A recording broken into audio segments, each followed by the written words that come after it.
حول ولا قوة إلا بالله العلي العظيم. لا حول ولا قوة إلا بالله العلي العظيم.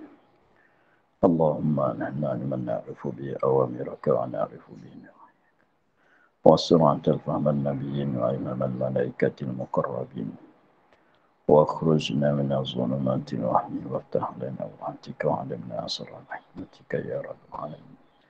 رب اشرح لنا سرنا لساننا واحلل عقدة من لساننا يفقهوا قولنا.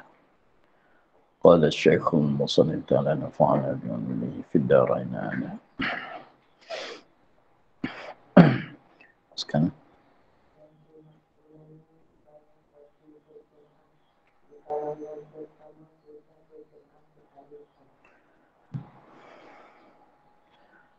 dan sunat ulangi sembahyang fardu berjamaah jikalau yang pertama sudah berjamaah sekalipun, dan tiada sunat lebih daripada sekali, dan jatuh yang kedua sunat,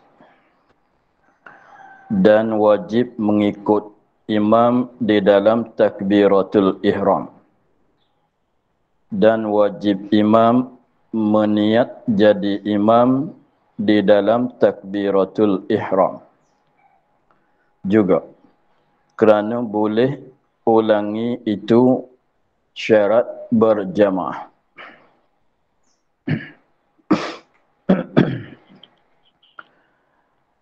Dan sunat ulangi sembahyang, dan sunat ulangi sembahyang fardu. Ini setengah daripada sembahyang sunat. Setengah daripada sembahyang sunat yang wajib berjamaah. Dengan maknanya kalau tidak berjamaah tidak sah sembahyang itu. Katanya dan sunat ulangi sembahyang fardu. Ulangi di sini ulangi pada lughah. Makna pada lughah. Yang dimaksud ulangi itu buat sekali lagi, semacam dibuat kali yang pertama. Itu dikatakan ulangi. Bahasa Arab katanya i'adah. I'adah tu maknanya buat sekali lagi semacam yang dibuat pada kali yang pertama. Maknanya perkara benda itu kita dah buat satu kali, kemudian buat pula satu kali pula sama dengan kali yang pertama. Buat kali yang kedua itu sama dengan cara yang dibuat pada kali yang pertama. Itu dikatakan ulangi. I'adah. Di dalam bahasa Arabnya as-salatul mu'adah. Sembahyang yang diulangkan. Dan sunat ulangi sembahyang fardu. Ulangi berjamaah, dengan secara berjamaah. Jikalau yang pertama sudah berjamaah sekalipun. Jikalau sembahyang pada kali yang pertama itu sudah berjamaah sekalipun. Jadi tak mesti pada kali yang pertama itu sembahyang seorang diri. Sembahyang kali yang pertama itu sembahyang berjamaah dah sekalipun, berjamaah itu dia jadi imam ke, dia jadi makmum ke, tak kira. Sama saja. Ataupun dia sembahyang kali yang pertama itu dia sembahyang seorang diri. Artinya sembahyang yang pertama itu dia dah jadi imam. Atau sembahyang pada kali yang pertama itu dia jadi makmum. Maka sama saja pada pihak sunat diulangi. Tetapi syarat nak ulangi itu dia katanya berjamaah. Jadi maksudnya apabila sesuatu fardu sembahyang, tak kira zuhur ke atau mana-mana fardu daripada sembahyang fardu 5 waktu itu, apabila kita dah sembahyang, kita dah tunai. Apabila kita dah tunai, contohnya kalau zuhur, kita sudah sembahyang zuhur. Apabila kita sudah sembahyang zuhur, jadi zuhur yang kita sembahyang tadi tu, kita dah tunai tadi tu, tak kiralah kita sembahyang seorang diri ke, atau kita sembahyang kita jadi imam ke, atau kita sembahyang kita jadi makmum ke, sama saja. Maka disunatkan pula apabila ada jemaah yang lain nak sembahyang zuhur masalan, sunat kita sembahyang pula. Jadi sembahyang zuhur satu kali lagi lah, sekali lagi pula lah. Tetapi apabila kita nak sembahyang pula tu syaratnya berjamaah. Dengan maknanya kalau kita sembahyang dah satu kali, apa tu nak sembahyang pula zuhur, zuhur kita dah tunai dah satu kali, habis tu kita nak tunai pula, nak sembahyang pula zuhur dengan secara seorang diri, itu tak boleh. Sebab berjamaah ni syarat bagi sah sembahyang sunat mu'adah. Sunat diulangi tadi. Dengan maknanya nak ulang tu mesti berjamaah. Tetapi ketika kita tunai yang pertama, ketika kita menunaikan fardu itu, tak kira kita sembahyang seorang diri ke, atau kita jadi imam ke, kita jadi makmum, itu sama saja. Tetapi apabila kita nak ulang tu mesti berulang dengan secara berjamaah. Maknanya tak boleh kita nak ulang dengan secara seorang diri, tak boleh. Contohnya, misalan kita sudah sembahyang zuhur di masjid, masalah.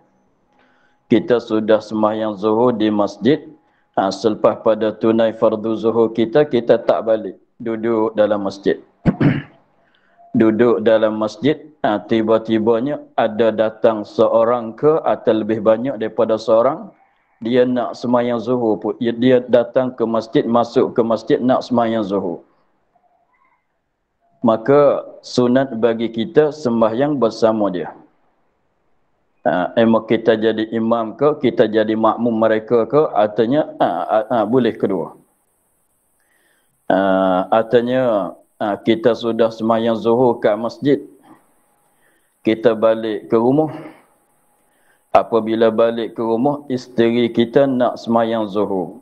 Kalau tidaknya dia sembahyang seorang diri lah, sebab kita dah sembahyang zuhur. Maka sunat bagi kita ulangkan sembahyang zuhur sekali lagi. Maka apabila nak jemaah dengan isteri, kita lah jadi imamnya.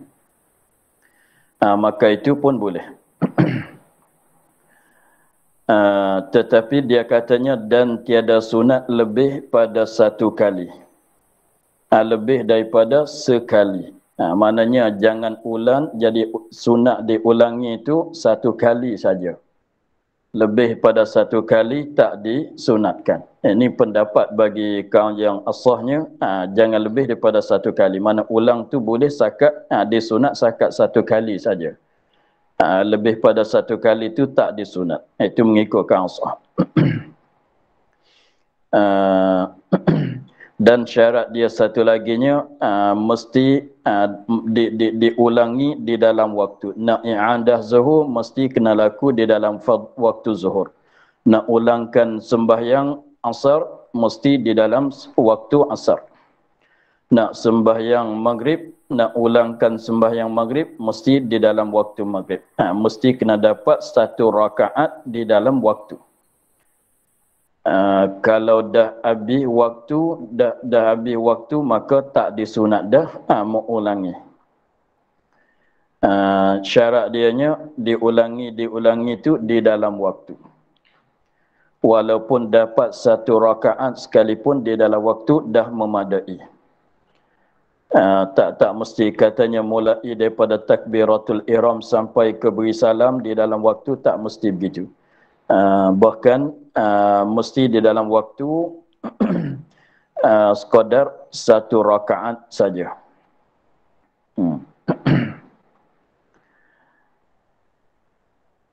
Dan tiada sunat lebih daripada sekali.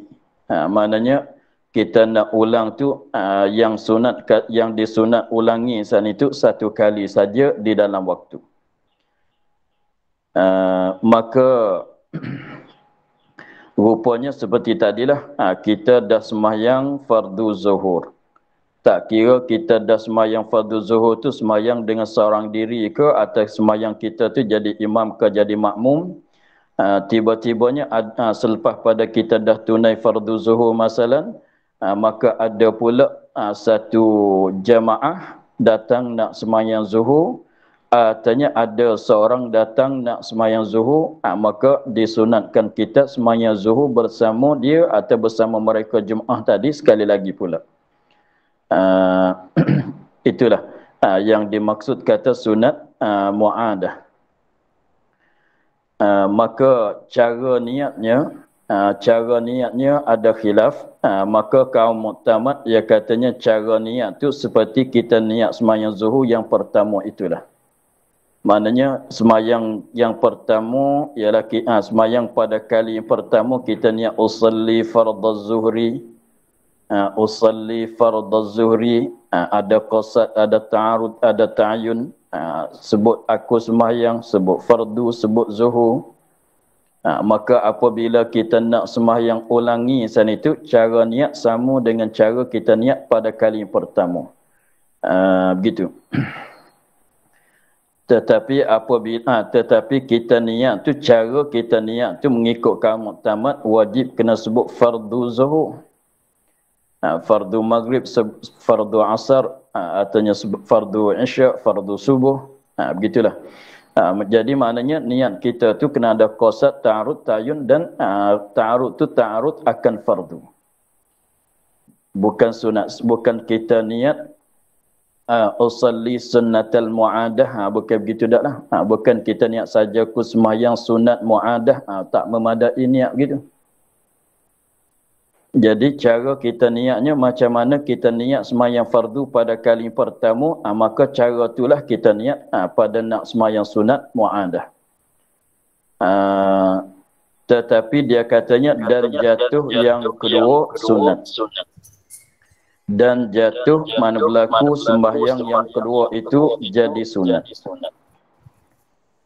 Cara kita niatnya usalli fardhu zuhri, sama dengan kita niat pada kali pertama, tetapi sembahyang yang kita ulangi itu jatuh jadi sunat. Jatuh jadi sunat maknanya bukan dia fardulah, dapat pahala sunat lah. Sembahyang yang pertama itulah yang fardu. Sembahyang yang kedua yang kita ulangi itu adalah sembahyang sunat, jatuh jadi sunat, bukan dia sembahyang fardu, sebab sembahyang fardu satu waktu satu kali saja. Maka sembahyang yang kita ulangi itu jadi sembahyang sunat. Itu makna kata jatuh yang kedua sunat. Mana sembahyang yang diulangi, sembahyang yang kedua itu ia adalah sembahyang sunat, bukan dia sembahyang fardu. Bahkan sembahyang fardu itu ialah sembahyang yang pertama itulah. Tetapi cara niatnya kita niat usalli fardhu zuhri, saja ku sembahyang fardu zuhur. Sama dengan kita niat pada kali yang pertama. Niat apa dia? Niat fardu tetapi jadi sunat. Maksudnya begitu. Cara niatnya kena sebut fardu lah. Usalli fardhu zuhri, usalli zuhra fardan, saja ku sembahyang fardu zuhur, niat fardu tetapi apa dia? Tetapi jadi sunat. Habis itu kalau tanya kenapa jadi sunat, waktu niat fardu, supaya tak jadi kalau kita niat usalli sunnataz zuhri, maka jadi sunat qabliyah ba'diyah zuhur lah pula. Dia tak jadi sunat mu'adah lah. Kalau kita niat usalli sunnataz zuhri, usalli sunnataz zuhri itu makna jadi sunat qabliyah atau jadi sunat ba'diyah bagi zuhur lah. Padahalnya bukan sembahyang qabliyah ba'diyah di sini. Ini sunat lain pula, lain pada qabliyah dan ba'diyah. Begitu. Jadi cara niatnya sama dengan cara kita niat pada kali yang pertama, mesti disebut akan fardu mengikut kaum muktamad. tetapi semayang yang kedua tu tak jadi fardu, hanya jadi semayang sunat. Begitulah mengikut kaum muktamad. Adapun muqabil kaum muktamad, dia katanya tak mesti sebut fardu. Pada semayang mu'adah ni kita niat usalli az-zuhrah, sajaku semayang zuhur. Fardu tak payah sebut. Sebut pun boleh, tak sebut pun boleh. Mengikut muqabil kaum muktamad. Adapun kaum muktamad tu mesti kena sebut fardu juga. Mesti kena ta'arudkan fardu. Dan wajib, ini kalau nak kira eloknya kata maka wajib. Sebab tafriq di atas kata ulangi berjamaah. Jadi syarat nak boleh ulangi itu syaratnya berjamaah. Syarat nak boleh ulangi, syarat nak jadi sunat ulangi itu kena dapat berjamaah. Dia katanya dan wajib niat mengikut imam, dan wajib bagi yang jadi makmum, dan wajib bagi yang jadi makmum yang semayang sunat mu'adah yang jadi makmum niat mengikut imam.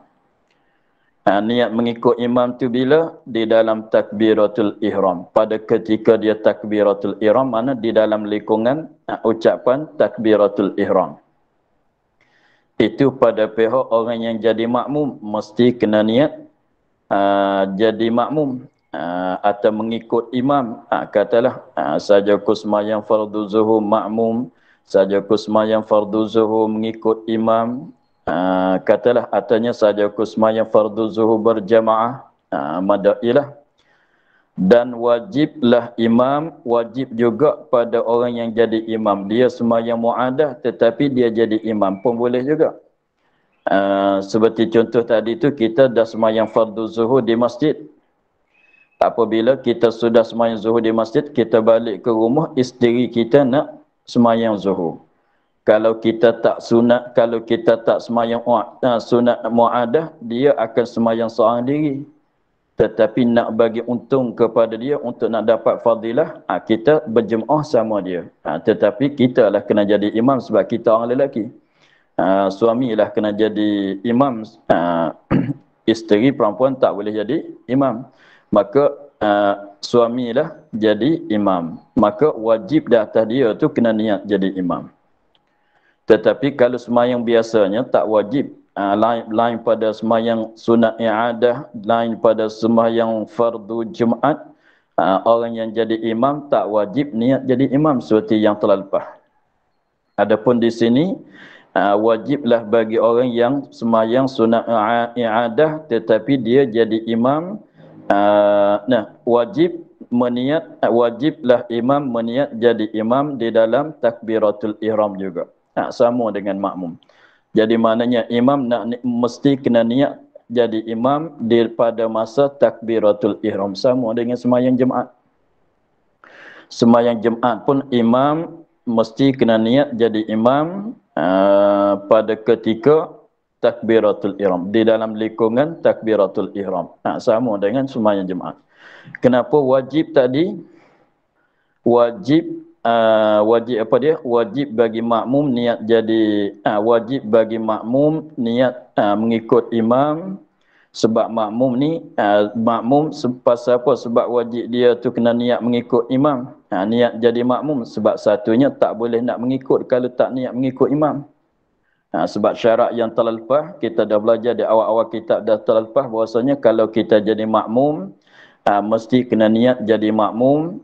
Kalau tidak, kalau kita mengikut yang dengan tidak niat serta ada tunggu yang lama membawa kepada batal sembahyang. Itu satu sebab. Lagi pulanya sembahyang ini syarat nak sahnya ialah berjamaah.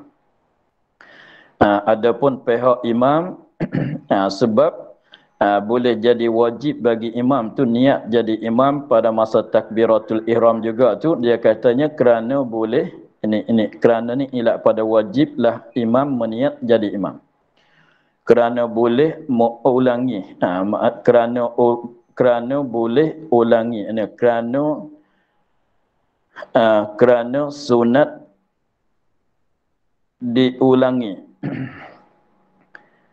Kerana sunat ulangi, maknanya kerana nak jadi sunat ulangi itu syarat berjamaah.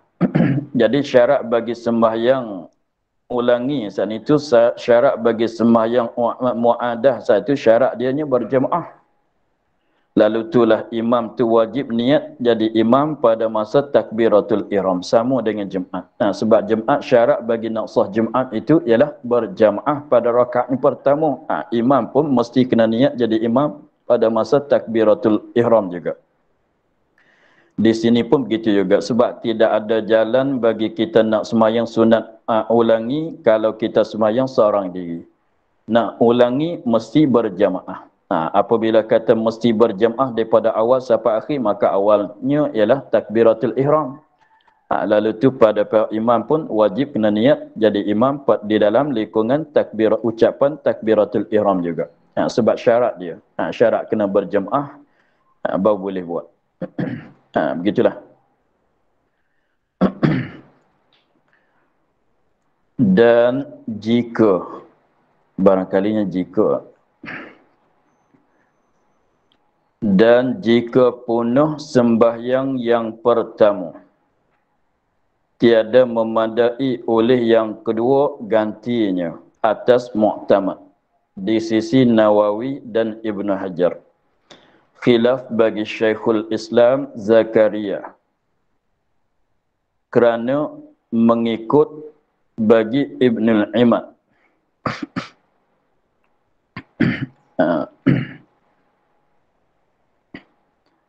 Dan jika nyata punah,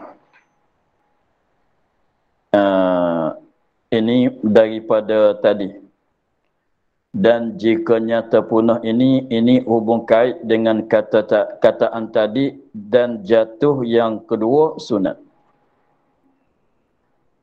Dan jika nyata punah ini dia kembali kepada masalah katanya dan jatuh yang kedua sunat. Itu bersangkutan dengan perkataan dulu dengan kataan dulu dan jatuh yang kedua itu sunat. Tu kalau nak susun cakapan tu mesti kena duduk bersama, duduk sekali. Dan jatuh yang kedua sunat dan jika nyata punah sembahyang yang pertama itu lebih comel.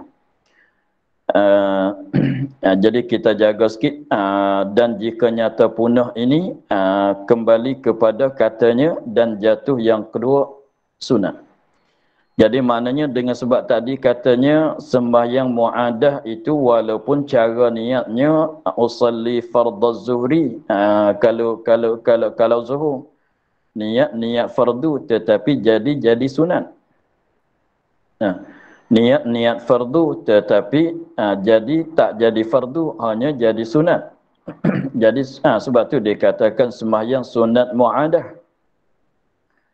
Maka sekiranya dia kata maka jika nyata punah maknanya batal lah. Maka jika nyata punah sembahyang yang pertama maka jika nyata batal sembahyang yang pertama, sembahyang yang fardu, sembahyang yang asal. Nyata punah tu dengan sebab apa dia? Dengan sebab tercacat syarat artinya tercacat rukun. Jadi sembahyang yang kita sembahyang yang pertama tu boleh jadinya tak cukup syarat, artinya tak cukup dengan rukun. Ada ketinggalan syarat, ada ketinggalan rukun. Maka nyata kata sembahyang yang pertama itu tidak jadi. Nyata kata sembahyang yang pertama tu tidak jadi dengan sebab nyata katanya tak cukup syarat, artinya tak cukup rukun. Tercacat satu-satu syarat, artinya tercacat satu-satu rukun daripada syarat-syarat dan rukun-rukun sembahyang. Jawabnya tiada memadai oleh yang kedua, yakni sembahyang sunat muadah. Yang kedua ialah sunat muadah, ganti yang pertama. Contohnya begini.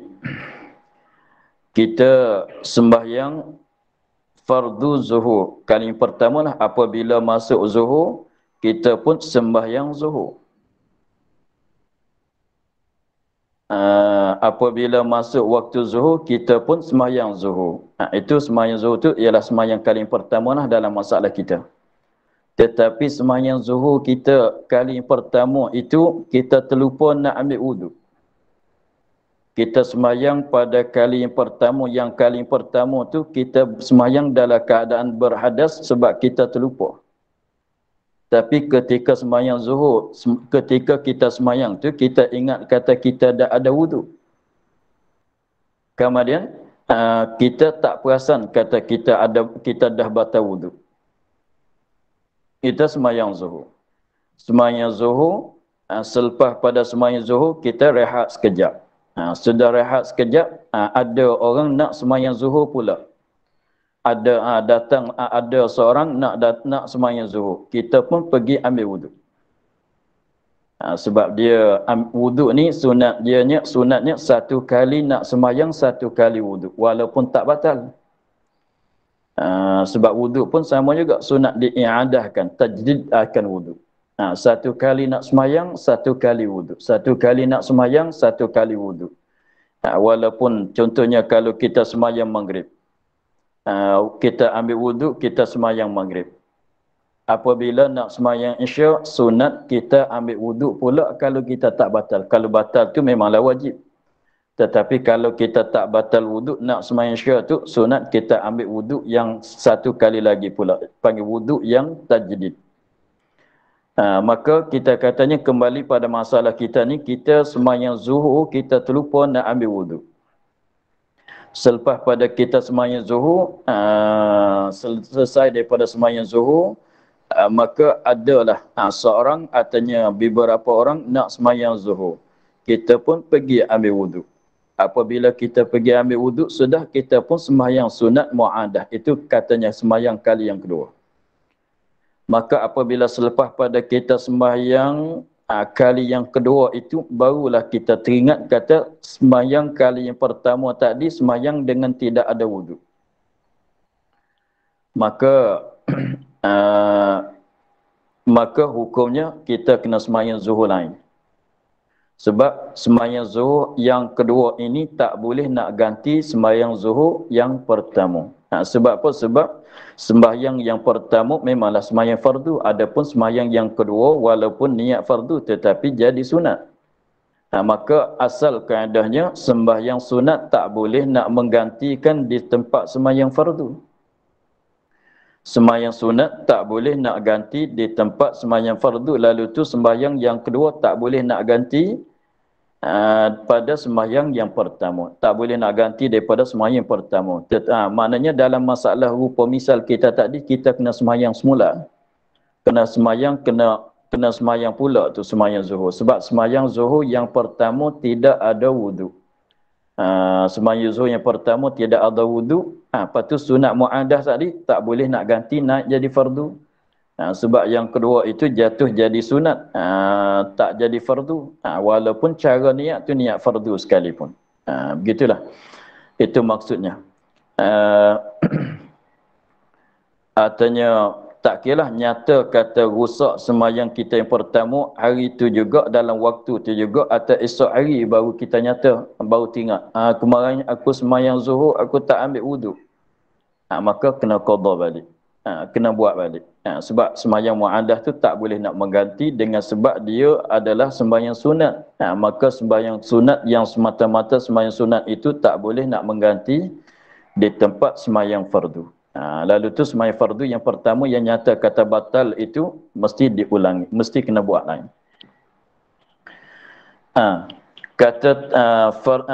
Apa dia?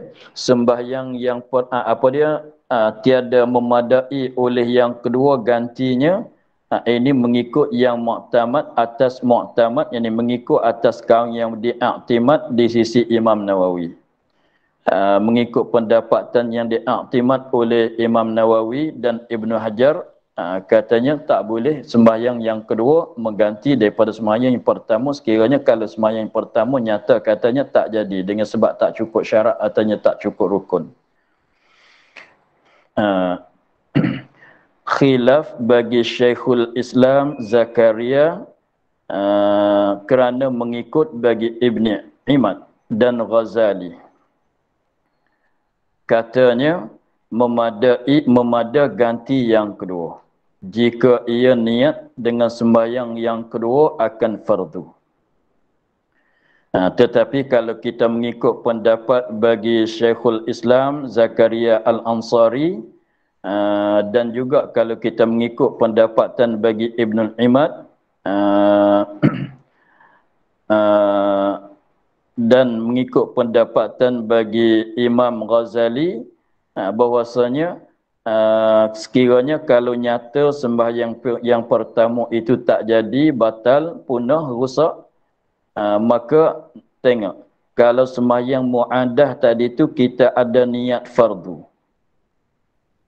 Sembahyang mu'adah tadi, sembahyang i'adah tadi tu kita ada niat fardu, maka boleh mengganti akan yang pertama. Sebab tu ini bina datangkan, sebab tadi tu dia masalah niat fardu tu mengikut kaum muktamad tu wajib. Tetapi muqabil muktamad tak niat fardu pun boleh. Maka mengikut pendapat muktamad di si Syekhul Islam Zakaria Al-Ansari dan Ibn Imad dan Imam Ghazali, dia katanya itu kita tengoklah, kita tiliklah. Sekiranya pada ketika dia sembahyang mu'adah itu dia ada niat fardu. Contohnya dia niat usalli fardaz zuhri juga. Maka apabila sembahyang yang pertama nyata kata rusak itu, maka sembahyang mu'adah ni naik jadi ganti. Maknanya tak payah kita qada. Kita tak payah qada. Sebab sembahyang mu'adah tu naik jadi duduk di tempat sembahyang fardu yang nyata kata tak jadi tadi. Nyata kata punah tadi.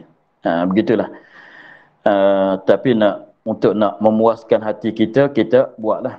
Sekiranya kalau berlaku begitunya, kita sembahyang kita sembahyang sekali lagi lah.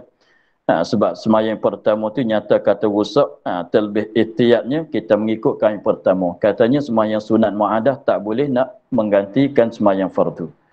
Kita sembahyang sekali lagi pula, kita qada sekali lagi pula. Begitulah. Itu masalah-masalah bersangkutan dengan masalah sembahyang sunat diulangi. Di situ kita masuk pula masalah lain pula. Dan sembahyang jamaah serta perhimpunan yang banyak afdal daripada yang sedikit.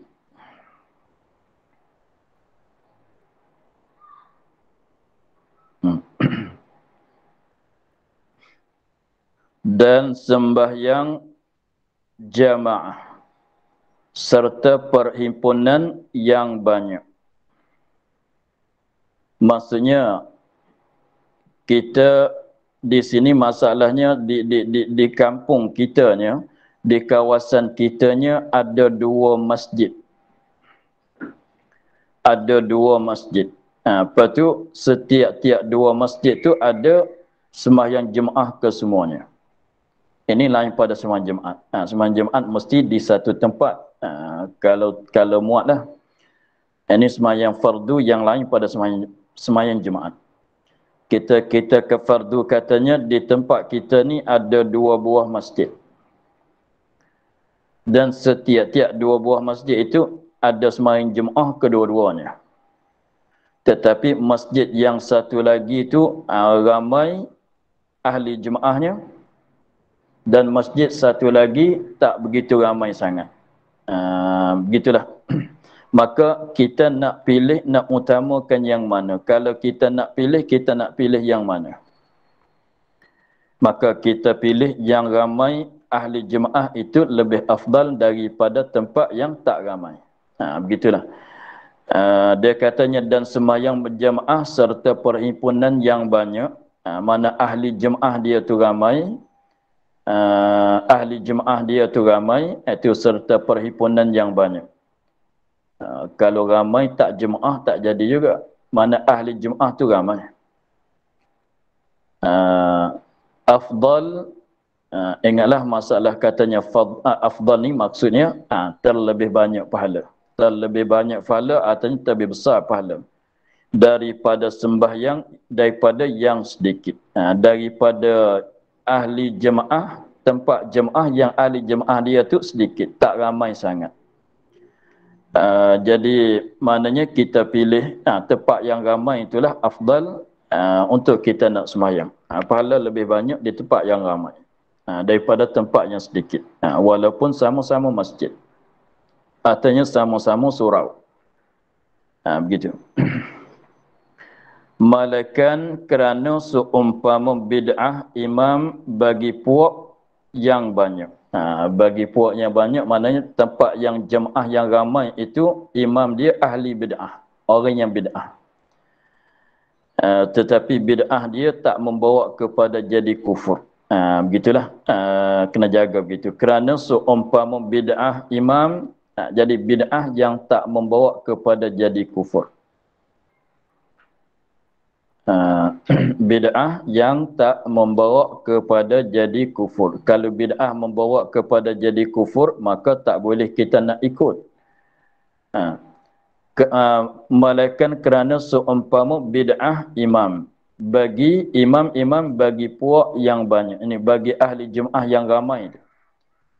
Di masjid yang ramai orang sembahyang itu imam dia imam adalah orang yang bid'ah.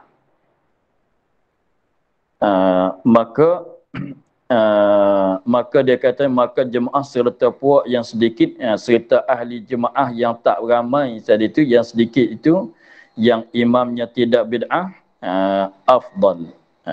Kita ambil yang ni lah sebab imam yang sedikit yang tak ramai ni imam dia tu bukan dia ahli bid'ah tetapi tempat ramai itu imam dia ahli bid'ah, maka kita utamakan tempat yang tak ramai di sini. Dan begitu juga dia katanya atau adalah jemaah yang sedikit itu pada masjid yang diyakin halal buminya, atau harta buat binanya, atau adalah jemaah yang sikit. Ini masalah afdal kita pilih tempat yang tak ramai. Pada masalah di sini dia katanya pada masjid yang diyakin halal buminya. Bumi yang dibinakan masjid, tempat yang dibinakan masjid nyata yakin kata bumi itu halal. Bukan bumi yang dirapas masalan atau bumi itu tuan dianya pewakaf dia beli daripada duit judi misalan. Atau harta buat bina, harta yang digunakan untuk membelanja pada binaan masjid. Atau harta buat bina, mana harta yang dibelanja untuk membinakan masjid itu yakin kata halal. Maka sedikit puak jamaah afdal daripada banyak. Pada lain pada masjid yang diyakin tadi. Contohnya begini. Masalahnya dia kalau ada dua buah masjid. Ada dua buah masjid. Masjid satu ni kecil saja. Maka ahli jemaah dia tak begitu ramai sangatlah. Ada lebih kurang 4-5 orang gitulah atau 10 orang. Ada sebuah masjid lagi besar. Lagi pulanya ahli jemaah dia, orang yang datang jemaah di masjid yang besar itu ramai, lebih ramai daripada masjid yang tadi. Tetapi masjid yang kecil tadi, bumi yang dibinakan masjid, yakin kata bumi itu halal 100%. Dan duit yang dibelanjakan untuk membinakan masjid itu, yakin 100% kata duit itu halal. Tetapi masjid yang besar yang ramai ahli jemaah itu bumi tempat masjid itu bumi tanah yang dibinakan masjid itu tak yakin katanya halal ataunya haram. Dan artinya duit yang digunakan untuk membangunkan masjid yang besar itu tak yakin kata halal ke haram. Dengan sebab apa tak yakin? Dengan sebab tuan tanah itu harta dia tu ada bercampur di antara halal dan haram. Contohnya seorang yang tuan yang membina, yang mewakafkan masjid yang besar itu dia orang berjudi. Jadi dia ni harta dia tu ada duit daripada hasil pada berjudi, ada duit daripada perniagaan yang halal. Tetapi kebanyakan duit yang ada di dalam tangan dia tu duit yang kaya dengan sebab berjudi atau dengan sebab menega dadah. Tapi duit yang halal pun ada juga dalam tangan dia. Tapi kita rasa tak puas hati, kita rasa tak yakin tempat masjid dan bangunan masjid itu dibinakan dengan duit halal ke duit haram. Maka sekiranya kalau begitu, maka aulanya kita sembahyang di masjid yang yakin kata halal. Begitulah. Tetapi kalau afdal kita sembahyang di sini, di tempat yang tak ramai, tempat yang tak ramai ahli Jumaah, tetapi yakin katanya bumi dia dan harta yang dibuat binaan masjid itu halal 100%. Dengan sebab yang tempat besar itu kita tak nak yakin. Setengah-setengah orang cakap kata duit judi itu beli tempat, beli tanah buat masjid. Atau dia bangunkan masjid guna duit hasil daripada judi dia. Maka tetapi setengah orang cakap kata duit halal dia pun ada. Barangkali dia guna duit halal untuk nak buat masjid. Takkan dia nak guna duit halal, duit haram buat masjid. Tetapi ada orang cakap-cakap kata buat masjid itu sebab dia dapat judi banyak. Maka begitu afdalnya kita sembahyang di tempat yang sedikit. Tetapi kalau nyata, kalau yakin katanya bumi yang hasil dari yang dia buat masjid, belanjaan binaan masjid itu yakin kata duit haram, maka haram kita pergi sembahyang di situ. Kita yakin. Kita katanya tempat dibuatkan masjid itu asalnya tanah tempat orang lain. Tetapi orang tu dengan sebab dia tu orang kuat, orang yang zalim, dia bangunkan, ambil tanah orang lain, bangunkan masjid. Dan duit yang bangunkan masjid itu yang hasil daripada perniagaan dadah kemasalan atau duit hasil daripada berjudi kemasalan, dia buatkan masjid. Maka itu nyata yakin sekiranya kalau yakin kata masjid atau tempat masjid itu daripada haram, maka haram kita sembahyang di masjid itu. Ni katanya afdal, ni masalah kita fardu, kata afdal ini masalah katanya tak yakin. Masjid yang ramai itu tak yakin kata haram. Tapi boleh jadinya haram. Gunaan dia, belanjaan dia. Maka afdal kita ambil tempat yang yakin kata halal. Walaupun tak begitu ramai sangat ahli Jumaah dianya.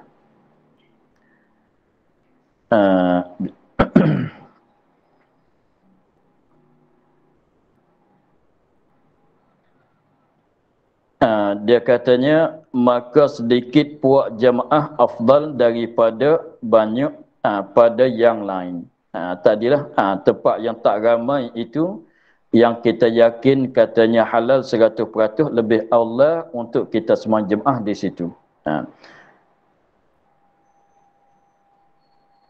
Dan jika adalah imam puak yang sedikit aula dengan jadi imam. Kerana seumpama alim adalah hadir di sini, di sisinya aula. Ni masalah lain pula. Dan jika adalah imam puak yang sedikit aula dengan jadi imam. Terlebih layak dengan jadi imam. Terlebih aula untuk jadi imam. Kenapa boleh kata dia tu aula untuk jadi imam? Seumpama ilmu, dengan sebab imam ni orang yang ilmu banyak, orang yang alim, adalah hadir di sisinya, sisi yang aulad, adalah hadir di sisinya, di sisi yang sedikit, aula, itu lebih aula daripada kita pergi kepada tempat yang ramai. Ini contohnya. Masalahnya kita katanya di kampung kita ni ada 2 buah masjid. Satu buah masjidnya ramai ahli Jumaah, satu tempat laginya tak begitu ramai sangat ahli Jumaah. Tetapi imam yang jadi orang yang jadi imam di masjid yang tak ramai ini orang yang alim di dalam bab jamaah. Orang yang alim, yakni alim di dalam bab jamaah. Di dalam bab solat jemaah orang ni alim. Tetapi imam di masjid yang ramai itu tak begitu alim sangat. Tahulah cara-cara sedikit lebih kurang tu dia tahu. Tapi nak kata alim boleh mengajar orang, boleh bawakan orang tu tak boleh lah. maka aulanya kita sembahyang bersama dengan imam yang alim, yang lebih alim, walaupun jemaah dia tak ramai sekalipun. Dengan sebab apa? Dengan sebab imam kalau dia tu orang alim, dia tahu kalau ada apa dia, ada salah silap dalam sembahyang, ada apa dia, ada cacat dan ada berlaku ke mana, dia boleh selesai. Sebab dia ada tahu cara dalam bab sembahyang, dalam bab jemaah. Begitu. Jadi maknanya kalau imam di dua-dua tempat itu, orang yang tempat tak ramai ini orang alim, orang yang alim, yang tempat yang ramai itu tak begitu alim sangat, maka sekadar-sekadar boleh jadi imam je dah. Tapi tempat yang ramai ni orang yang alim, orang yang ilmu banyak, maka aulanya kita sembahyang bersama dengan imam yang alim, walaupun tempat dia tak ramai sekalipun. Begitulah. Semuanya rupa tu rupa masalah-masalah katanya tempat yang sedikit lebih afdal. Tetapi kalau kira asalnya tempat yang ramailah afdal. Dan berjamaah pada 3 masjid afdal mutlak. Maka iaitu Masjid Mekah, Masjid Madinah dan Masjid Baitul Maqdis. Kerana berganda-ganda pahala pada 3 masjid itu. Dia katanya dan berjamaah pada 3 masjid afdal mutlak, afdal daripada sembahyang jamaah di masjid lain-lain. Walaupun kita katanya kalau sembahyang di Masjid Madinah, Masjid Mekah, Masjid Baitul Maqdis itu kita jemaah 2 orang saja. Sebab kita pergi waktu zuhur, orang dah selesai daripada sembahyang zuhur. Jemaah ramai itu dah selesai, kita pergi, kita jemaah bersama kita dengan kawan kita lah. Tetapi kalau nak sembahyang ramai, kita sembahyang di masjid yang bukan 3 itu. Contohnya di Mekah, di sebelah kawasan masjid, kawasan Kubur Ma'la, di situ ada Masjid Kucing, ada Masjid Syajar, ada apa dia, masjid apa dia, Masjid Jin kalau tak salahnya, Masjid Syajar kalau tak salahnya, itu kawasan Kubur Ma'la. Maka kita katanya kalau kita sembahyang di masjid yang ada kat tepi-tepi Kubur Ma'la itu, memanglah ramai ahli jemaahnya. Tetapi kalau kita nak berjalan pergi kepada sembahyang, nak sembahyang jemaah di Masjid Haram, orang dah selesai daripada sembahyang jemaah, kita dengan kawan kita lah, 2-3 orang kita lah boleh sembahyang. Tetapi kalau nak ramai beratus tu kena sembahyang masjid ni lah, masjid Jin atau Masjid Syajat ni orang ramai lagi. Maka afdal kita sembahyang di Masjid Mekah, Masjid Haram. Sebab apa? Sebab masjid 3 ni afdal untuk digandakan pahala apabila kita sembahyang di dalamnya. Tak kira dah sedikit ke ramai, maka dia yang lebih. Imam tu bid'ah ke tak bid'ah, maka dialah yang lebih. Contohnya imam di Masjid Syajar, masalah Masjid Jin ni, imam tidak bid'ah. Tetapi imam di Masjid Haramnya, imam orang bid'ah. Contohnya, tak tahulah bid'ah sungguh ke tidak. Kita katanya imam di Masjid Haram tu orang bid'ah. Maka macam mana pun afdal di Masjid Haram tu lah. Sebab apa? Sebab tilik kepada dia tu adalah 3 buah masjid yang afdal digandakan pahala. Dan berjamaah pada 3 masjid afdal mutlak, afdal semata-mata. Tak kira ramai ke tak ramai, imam dianya ahli bid'ah kata ahli bid'ah, tak kira lah. Afdal daripada masjid lain. Maka iaitu 3 masjid. Masjid Mekah, Masjid Haram lah, kita maklum dengan Masjid Haram. Masjid Haram tu bukan maksudnya Masjid Haram yang ada pada masa Nabi. Dia masjid tu selama mana diluaskan, dikira kata Masjid Mekah kesemuanya. Tengok sekarang tu diluas daripada masjid yang asal pada masa Nabi itu diluas banyak. Diluahkan daripada asalnya banyak. Maka selama mana diluaskan bersambungan dengan yang pertama, yang asal, maka dihukum katanya Masjid Haram kesemuanya. Sebab tu kita sembahyang sekarang tu, kalau tempat yang baru sekarang tu hampir-hampir 1 kilometer nak sampai kepada tempat yang asal. Sekalipun dikatakan Masjid Mekah juga, Masjid Haram juga. Begitu juga Masjid Madinah, bukan maksud tempat yang jadi masjid yang pada masa Nabi itu, bukan maksud gitu. Jadi sekiranya yang ditambah sekarang tu sekiranya berhubung dengan tempat yang asal, maka kira kata Masjid Nabi kesemuanya. Jadi fadilat tu masih kekal lagi. Walaupun kita sembahyang di tempat binaan baru sekalipun, jauh lagi dengan tempat yang asal, tetapi binaan tu jadi bersambungan, maka kira kata Masjid Nabi kesemuanya. Sebab tu kalau kita pergi ke Madinah, kita sembahyang di dalam Masjid Madinah tu, itu pada maknanya kita sembahyang dalam Masjid Nabi, walaupun jauh lagi daripada asal tempat Masjid Nabi sekalipun. Sebab dianya kerana berganda-ganda pahala pada 3 masjid itu. Jadi kita sembahyang, kita beribadat dengan i'tikaf, dengan mana cara sekalipun kita sembahyang dan lain-lain daripada sembahyang, daripada segala ibadat yang dikerjakan di dalam masjid 3-3 itu, semuanya amalan itu digandakan. Sembahyang, kalau sembahyang di dalam 3 masjid digandakan. I'tikaf, kalau i'tikaf dalam 3 masjid ini digandakan. Katalah dan berjamaah tempat yang sedikit serta mendengar Quran daripada imam afdal daripada tempat jemaah yang banyak yang tiada dapat dengar Quran daripada imam. Ini pun masalah afdal yang sedikit, yang tak ramai. Masalahnya dia kata dan berjemaah pada tempat yang sedikit, tempat yang ahli jemaah tak ramai, serta mendengar, ini serta dapat dengar oleh makmum Quran, ini bacaan Quran daripada imam. Jadi kiranya masa tu apa dia? Sekiranya kalau kita pergi pada tempat yang ahli jemaah tak ramai, kita boleh duduk tak jauh daripada imam, kita boleh dengar bacaan imam, bacaan Fatihah yang dibaca oleh imam kita dengar. Bacaan surah yang dibaca oleh imam kita boleh dengar. Nak dapat dengar tu, kalau masjid besar-besarnya, orang ramainya, kita duduk di belakang memang tak dengar kalau tidak ada pembesaran suara. Tetapi kalau kita pergi pada tempat sembahyang yang ramai, kita duduk di belakang, kita akan dapat di belakang, maka tak dapat dengar bacaan Fatihah imam, tak dengar bacaan surah bagi imam. Maka afdalnya kita pilih tempat yang kita dapat dengar bacaan imam, bacaan Quran oleh imam. Itu afdal, walaupun jemaah dia tak begitu ramai sekalipun.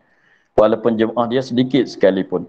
Itulah maksud katanya berjemaah di tempat yang sedikit serta mendengar Quran daripada imam. Serta kita dapat boleh dengar bacaan Fatihah, bacaan surah yang dibaca oleh imam pada rakaat pertama dan rakaat yang kedua pada sembahyang zuhur, sembahyang maghrib, isyak dan subuh. Begitulah. Afdal daripada tempat jemaah yang banyak, yang ramai ahli jemaah yang tidak dapat mendengar Quran, ini tidak dapat makmum dengar akan bacaan surah, bacaan Fatihah yang dibaca oleh imam. Itu sebab apa? Sebab ini sebab kita selain daripada kita sembahyang jemaah, satu perkara lagi, kalau kita boleh jadi ibadat, jadi dapat pahala pada kita pula dengar akan bacaan imam. Wa idza quri'al Qur'anu fastami'u lah. Apabila dibacakan Quran, maka sunat bagi kamu perhati dengar. Walaupun orang yang baca itu baca di dalam sembahyang, artinya di luar sembahyang.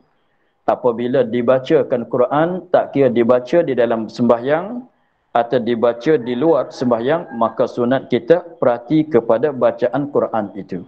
Maka dengan sebab itu, apabila kita sembahyang tempat yang kita dah dapat jemaah walaupun tak ramai, tapi kita boleh ganti dengan dengar bacaan imam. Dengan sebab dengar bacaan Quran itu adalah perkara yang lebih pulanya. Walaupun di dalam sembahyang sekalipun. Sebab katanya apabila dibacakan Quran, wa idza quri'al Qur'anu fastami'u lah, Itu maksudnya apabila dibacakan Quran. Tak kira orang yang baca itu orang yang di dalam sembahyang, mana yang baca Quran, yang nyaring di dalam sembahyang ialah imam lah. Yang baca surah, yang baca Fatihah. Artinya orang yang baca Quran itu tidak bersembahyang. Di luar sembahyang. Maka sunat semata-matanya kita mendengarkan, perhati dengar akan bacaan Quran itu. Tilik kepada situlah dapat dengan bacaan Quran imam walaupun jemaah yang sikit, dia yang paling afdal daripada tempat yang ramai yang tak boleh kita dengar suara bacaan Quran oleh imam. Gitulah hukumnya. Tempat yang sedikit lebih afdal. Masalah-masalah tempat yang tak ramai itu lebih afdal daripada tempat yang ramai. Dan banyak lagi lah masalah-masalah yang katanya tempat tak ramai itu afdal. Contohnya, tempat yang tak ramai ini, dia tak terhenti di atas kita. Kita masjid ada di tepi rumah kita. Dan ada masjid jami'. Ada masjid besar. Kita kalau kita pergi kita pergi sembahyang di tempat yang ramai itu, tentu masjid di tepi rumah kita tidak jemaah tak berjalan. Sebab di situnya tak ada orang yang pandai yang berani jadi imam. Kalau kita tak ada, maka situ tak ada jemaah. Kalau kita datang sembahyang di situ akan jadi jemaah. Kalau kita tak datang, maka di tepi masjid di tepi rumah kita tu tak jadi jemaah. Sebab orang di situ dia nanti tengok kita. Kita datang, dia datang. Kalau kita tak datang, dia tak datang.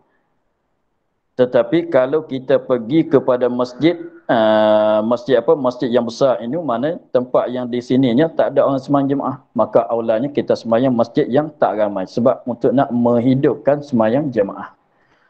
Begitulah. Kemudian katanya dan harus orang sembahyang seorang niat mengikut imam di tengah sembahyangnya. Maka kita akhir di situlah.